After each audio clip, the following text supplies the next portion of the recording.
और उस खतरे को पुख्ता करते हुए ये पिंटू महादेवन ने ये इस पे मोहर लगाई है। जैसा कि कांग्रेस संगठन के प्रभारी वेणुगोपाल जी ने गृह मंत्री को चिट्ठी लिखी है, लेकिन कोई जवाब नहीं है। आपने भी कहा कि अंदर से इजाजत मिली हुई है, शय मिली हुई है, इस वजह से ये चीजें चल रही है।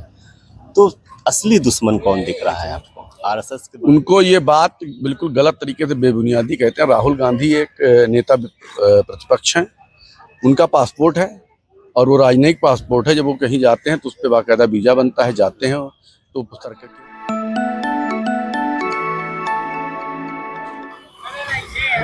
नमस्कार, स्वागत है आपका कबीर न्यूज पे। मैं हूं जितेंद्र कमल। भाजपा प्रवक्ता पिंटू महादेवन के द्वारा राहुल गांधी के सीने पे गोली मारने की बात की जाती है। जब ये बात होती है तो एक डिबेट चल रही होती है, वहां पर नेपाल के संदर्भ में बात होती है, तो वो कहते हैं कि ऐसी परिस्थिति जैसी नेपाल में है वो भारत में नहीं हो सकती, क्योंकि यहाँ नरेंद्र मोदी की सरकार है। राहुल गांधी के ऊपर बात आती है तो कहते हैं इनके सीने में गोली मार दी जाएगी या मारी जाएगी या मारी जानी चाहिए। इसको लेके देश के कई हिस्सों में एफआईआर दर्ज होती है पिंटू महादेवन पर। लोग कह रहे हैं लोकतंत्र पे खतरा है, कुछ लोग कह रहे हैं कि राहुल गांधी की जान को खतरा है। और जितनी ये केंद्र सरकार जो है, गृह मंत्री जो है, वो अभी अचेत अवस्था में बैठे हुए हैं और इस पे कोई एक्शन नहीं ले रहे हैं। ये राहुल गांधी की जान पे खतरा हमसे सबसे पहले अवनीश सलूजा जी ने बात की थी कानपुर में। आपने सबसे पहले इंडिकेशन यहाँ पे किया था कि राहुल गांधी जी की जान को खतरा है, आरएसएस से खतरा है। और ये अखिल भारतीय विद्यार्थी परिषद का सदस्य रह चुका है पिंटू महादेवन। सबसे पहले आपने इस बात को इंडिकेट किया था, जैसे इंदिरा गांधी पे खतरा है, राजीव गांधी पे खतरा है, राहुल गांधी पे भी खतरा है। किस तरह से देख रहे हैं इसकी धमकी को, जब सरकार भी एकदम शांत बैठी है और इस तरह से धमकी देने वाले लगातार खुलेआम?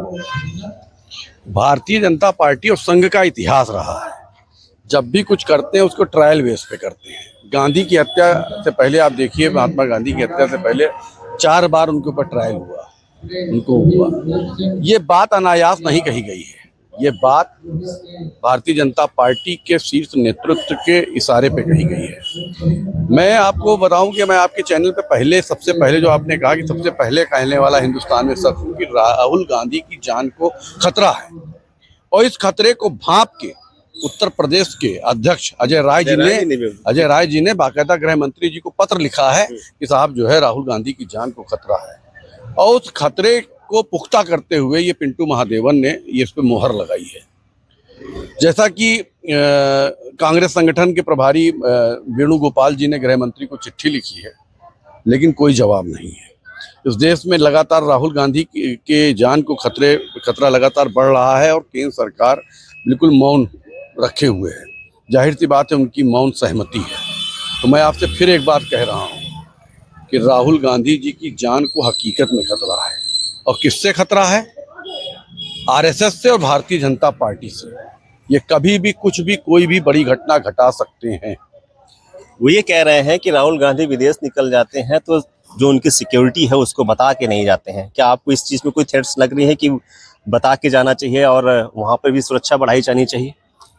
उनको ये बात बिल्कुल गलत तरीके से बेबुनियादी कहते हैं। राहुल गांधी एक नेता प्रतिपक्ष हैं, उनका पासपोर्ट है और वो राजनयिक पासपोर्ट है। जब वो कहीं जाते हैं तो उस पर बाकायदा वीजा बनता है, जाते हैं तो केंद्र सरकार को भी पता होता है और देश को, और जिस देश में जा रहे हैं उसको भी पता होता है। तो ये तो पहली चीज़ झूठ बता रहे हैं कि उनके सिक्योरिटी को नहीं पता होता। जब वो बगैर सिक्योरिटी के घर से निकलते ही नहीं, चारों तरफ उनकी सिक्योरिटी होती है, जहाँ उनको जाना है वो सिक्योरिटी पे ही जाते हैं, तो किस तरीके से? तो बिल्कुल बेवकूफ़ बनाने वाली बात है। इस पर कोई विश्वास नहीं किया जा सकता है। अब बताना तो गृह मंत्री को ये चाहिए कि राहुल गांधी की हत्या की धमकी देने वाले पिंटू महादेवन के खिलाफ क्या कार्रवाई करने वाले हैं या क्या कार्रवाई करेंगे। लगता है आपको गिरफ्तार किए जाएंगे? नहीं, कोई कार्रवाई नहीं, बिल्कुल नहीं करेंगे। ये तो मैं बता रहा हूँ ना, पोषित कर रही है ऐसे लोग। बिल्कुल पोषित कर रही है। मतलब इसमें कोई फारबट नहीं है। मैं वही पूछ रहा हूँ आपके चैनल के माध्यम से, गृह मंत्री जी अगर राहुल गांधी की हत्या की धमकी देने में खुद नहीं शामिल है या उनकी पार्टी नहीं शामिल है तो कार्रवाई करें। और राहुल गांधी की सुरक्षा की जो बढ़ाई जाने की मांग करें, सुरक्षा बढ़ाएं। क्यों नहीं बढ़ा रहे हैं? भारतीय जनता पार्टी का एक अदना सा भी कोई आदमी राहुल गांधी की सुरक्षा के बारे में बात नहीं कर रहा है और ना ही इस बड़ी घटना का खंडन कर रहा है। आखिर क्यों? मतलब ये आपको क्या लग रहा है? अभी एक ने कहा है आगे, क्योंकि मुझे लगता है कि जब ये घटना इस तरह के बयानों के घटना का दौर शुरू होता है, लगातार लोग कहते हैं। आपने भी कहा कि अंदर से इजाजत मिली हुई है, शय मिली हुई है, इस वजह से ये चीजें चल रही है। तो असली दुश्मन कौन दिख रहा है आपको? आरएसएस के बाद क्या सरकार पे जो लगातार वार किए जा रहे हैं, प्रश्न पूछे जा रहे हैं, लोकतंत्र की बात करके कहा जा रहा है कि लोकतंत्र पे हमले हो रहे हैं।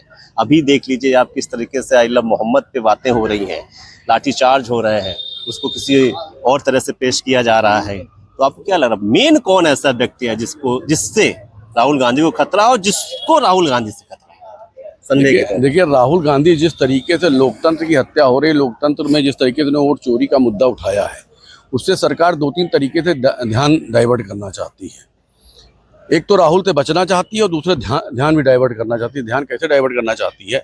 एक तो उन्होंने सोनम वांगचुक को गिरफ्तार करके देश का ध्यान भटकाया है काफी हद तक। दूसरा उन्होंने जो है एक ये आई लव मोहम्मद वाला जो मैटर है उस पर भटकाने की पूरी कोशिश की है कि लोगों का दिमाग डाइवर्ट हो जाए। हमेशा जब भी कोई बड़ा मुद्दा आता है जिसपे देश का कुछ वारा न्यारा होना हो, देश की बड़ा इशू हो, तो उस पर हमेशा माइनॉरिटी को टारगेट किया जाता है कि माइनॉरिटी को टारगेट कर दो और लोग सब कुछ भूल जाएं। हिंदू मुसलमान, भारत पाकिस्तान, ये इस पे आ जाते हैं। तो इन्होंने पहली चीज तो ये आई लव मोहम्मद उस पे किया है। और दूसरा खतरा किसको है?